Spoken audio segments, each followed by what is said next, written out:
Hello everyone, welcome back to the channel. आज के इस वीडियो में हम डिज़ाइन प्रोसेस या प्रोडक्ट डिज़ाइन साइकिल के बारे में डिटेल में समझेंगे। आपको हम पिछले लेक्चर में बता चुके हैं कि प्रोडक्ट साइकिल क्या होता है, स्टेजेस ऑफ प्रोडक्ट साइकिल और इम्पोर्टेंस ऑफ प्रोडक्ट साइकिल। अगर आप ये पिछला वीडियो ना देखे हों तो मेरे चैनल पे जाके वीडियो देख लीजिए। वीडियो छोटा सा है लेकिन समझाया अच्छा हूँ, ट्राई किया हूँ समझाने को, शायद हो सके आपको समझ में आए। आज हम पढ़ेंगे डिज़ाइन प्रोसेस। डिज़ाइन प्रोसेस क्या होता है? The design process is a systematic approach used to develop and refine a product system or solution. It involves multiple stages from idea generation to final implementation. ये semester में लिखे गए, आपको हम simply method में समझाते हैं डिज़ाइन प्रोसेस होता क्या है। डिज़ाइन प्रोसेस एक सिस्टमेटिक मेथड होता है जिसमें हम एक प्रॉब्लम को आइडेंटिफाई करते हैं, उसका सॉल्यूशन डिज़ाइन करते हैं और फाइनली एक यूज़फुल प्रोडक्ट डेवलप करते हैं। इस प्रोसेस में आइडिया से लेकर फाइनल प्रोडक्ट तक के सारे स्टेप होते हैं। अब सेकेंड टॉपिक है हमारा स्टेजेस ऑफ डिज़ाइन प्रोसेस। पहला स्टेज क्या है? Problem identification. इसको प्रॉब्लम आइडेंटिफिकेशन सेमेस्टर में लिखने के लिए understanding the need for new product और इम्प्रूवमेंट आइडेंटिफाइड, ये आप लिख सकते हैं, मतलब ChatGPT से भी गूगल से भी सीधा आपको हम समझा देते हैं। प्रॉब्लम आइडेंटिफिकेशन होता है क्या है? सबसे पहले स्टेप होता है प्रॉब्लम आइडेंटिफिकेशन। ये स्टेज में यूज़र की प्रॉब्लम्स समझी जाती है, मार्केट की नीड एनालाइज की जाती है, न्यू प्रोडक्ट या इम्प्रूवमेंट डिसाइड होता है। एग्जाम्पल में अगर कोई पुराना प्रोडक्ट महंगे हैं और ड्यूरेबल नहीं है तो ये एक डिज़ाइन प्रॉब्लम हो सकती है। दूसरा हमारा टॉपिक है रिसर्च एंड एनालिसिस। ये getting information about customer need, market trend and available technology, study competitive और सिंपल प्रोडक्ट। इसका मतलब यह है कि कस्टमर नीड समझते हैं, मार्केट ट्रेंड चेक करता है, अवेलेबल टेक्नोलॉजी देखता है, कम्पिटिटिव के प्रोडक्ट स्टडी करते हैं। इससे हमें क्लियर आइडिया मिलता है कि प्रोडक्ट का स्कोप क्या है, ऑलरेडी मार्केट में क्या अवेलेबल है। अब हमारा तीसरा टॉपिक है concept and development.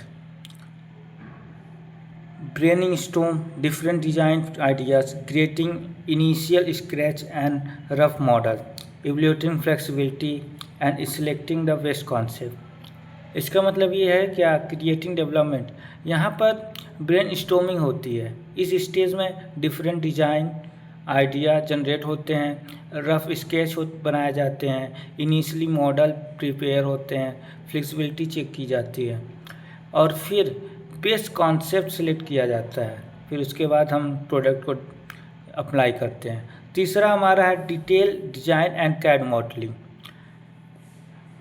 Developing precise technical drawing using computer aided design tools, specific material, dimension tolerance। इसको हम सिंपली समझते हैं, ये स्टेज मैकेनिकल इंजीनियरिंग के लिए बहुत इम्पॉर्टेंट होती है। इसमें कैड सॉफ्टवेयर यूज़ करके डिटेल ड्राइंग बनाई जाती है, मटेरियल स्पेसिफिक की जाती है, डायमेंशन एंड टॉलरेंस डिसाइड होते हैं, स्ट्रेस थर्मल जैसे सिमुलेशन की जाती है। इस स्टेज के बाद डिज़ाइन टेक्निकल रेडी होता है।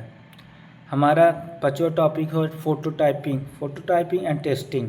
क्रिएटिंग फिजिकल और digital prototyping to test functionality, conducting performance test, user trial and quality check. इसको हम सिंपली में समझते हैं, इस स्टेज में फिजिकल या डिजिटल फोटोटाइपिंग बनाया जाता है, फंक्शनल टेस्टिंग टेस्ट होती है, परफॉर्मेंस टेस्ट और यूज़र ट्रायल किया जाता है, क्वालिटी चेक होते हैं, अगर कोई इशू मिलता है तो इम्प्रूवमेंट किया जाता है।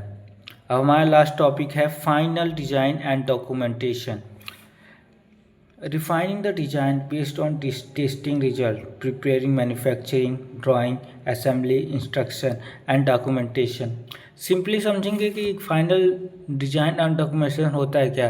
ये सिंपली टेस्टिंग के बाद फाइनल डिज़ाइन फ्रीज होता है, असेंबली इंस्ट्रक्शन बनाई जाती है, प्रॉपर डॉक्यूमेंटेशन की जाती है। ये स्टेप प्रोडक्शन के लिए रेडी करता है। हमारा लास्ट नहीं 7 टॉपिक है manufacturing and production. Selecting production method, CNC machining, 3D printing and injection moulding. Mainly ये क्या होता है, इसमें आप प्रोडक्ट को लार्ज स्केल पे मैन्युफैक्चर किया जाता है। CNC machining, injection modelling, 3D printing, quality control के साथ प्रोडक्शन। 8वां है इवोल्यूशन एंड कॉन्टीन्यूअस इम्प्रूवमेंट। इसमें हम नॉर्मली बता देते हैं ये होता है क्या, इवोल्यूशन एंड कॉन्टीन्यूअस इम्प्रूवमेंट। इसमें मार्केट लॉन्च के बाद जो यूज़र फीडबैक कलेक्ट किया जाता है, प्रोडक्ट परफॉर्मेंस मॉनिटर होती है, फ्यूचर अपग्रेड और इम्प्रूवमेंट प्लान किए जाते हैं। डिज़ाइन प्रोसेस यही ख़त्म नहीं होता है, ये कंटिन्यूअस प्रोसेस होता है। अब हम समझेंगे की consideration in the design process. Cost and material, choosing the most efficient and sustainable material. Functionality and equipment, ensuring use is easy of use and more। इसको हम सिंपली बता देते हैं आपको, सिर्फ ये आप वीडियो को पुश करके लिख लेना, इस सेमेस्टर में काम आएगा। सिंपली क्या होता है, डिजाइन करते वक्त ये चीज़ें ध्यान में रखनी जाती है, जैसे कॉस्ट हो गया, material selection, functionality, economics, aesthetic और सस्टेनेबिलिटी। अब हम इसका कंक्लूजन बताते हैं। तो दोस्तों ये था design process product design cycle का कंप्लीट एक्सप्लेनेशन। अगर आप मैकेनिकल इंजीनियरिंग या कैड या प्रोडक्ट डिज़ाइन में इंटरेस्ट रखते हो तो ये टॉपिक आपके लिए बहुत इम्पॉर्टेंट है। अगर वीडियो हेल्पफुल लगा हो तो लाइक, शेयर और सब्सक्राइब करना मत भूलना। Thank you for watching. See you in the next video.